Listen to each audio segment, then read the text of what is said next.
Hello everyone, welcome back to my channel. बहुत दिनों के बाद मैं आ चुका हूँ एक नए वीडियो को लेकर।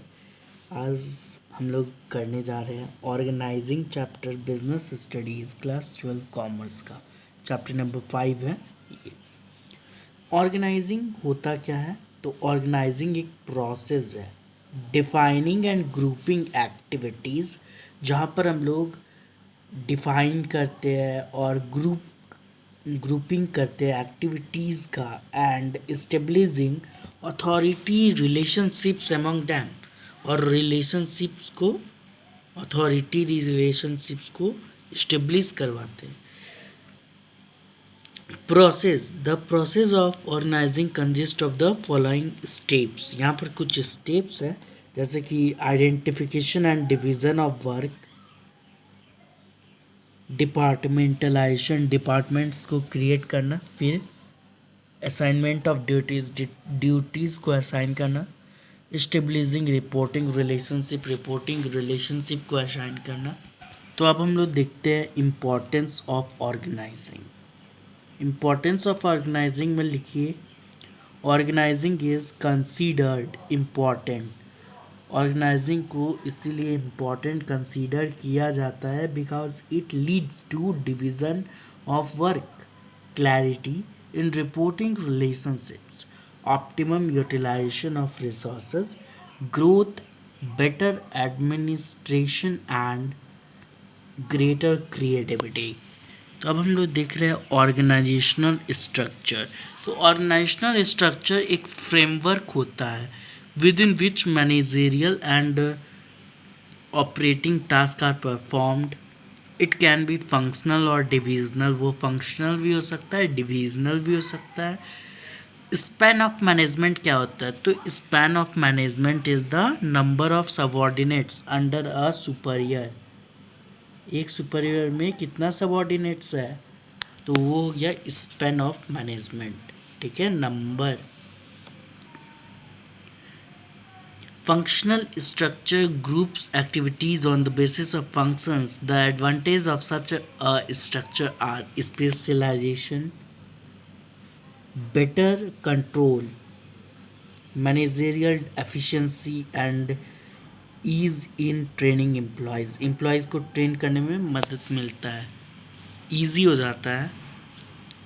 The disadvantages are functional impairs, conflict of interest, inflexibility and restoration in managerial development.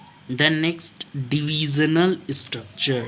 Divisional structure groups activities on the basis of products. The advantages are integration, product specialization, greater accountability, flexibility, better coordination and more initiative. The disadvantages are departmental conflicts, costly process, ignoring of or national interest, increase in requirements of general managers. The next, formal and informal organization. Formal organization is designed by the manager to achieve organizational goals. Organizational goals को achieve करने के लिए formal organisation को design किया जाता है।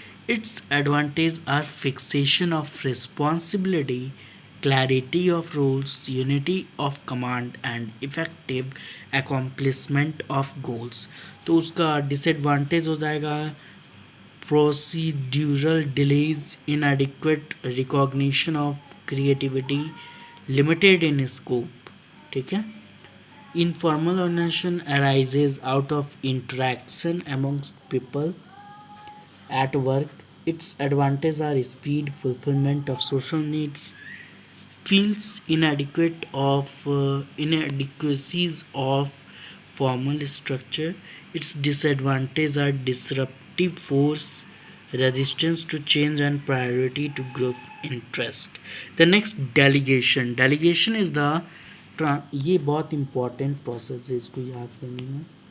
Delegation is the transfer of authority, जहाँ पर अथॉरिटी को ट्रांसफ़र किया जाता है from superior to subordinate.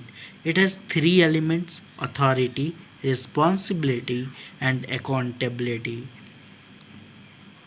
Importance of delegation is that it helps in effective management, employee development, motivation, growth, and coordination. The next, decentralization. Decentralization is delegation of authority throughout the organization.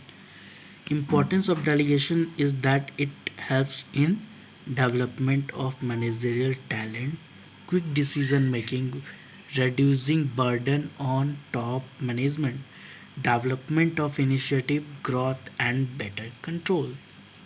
Thank you for watching.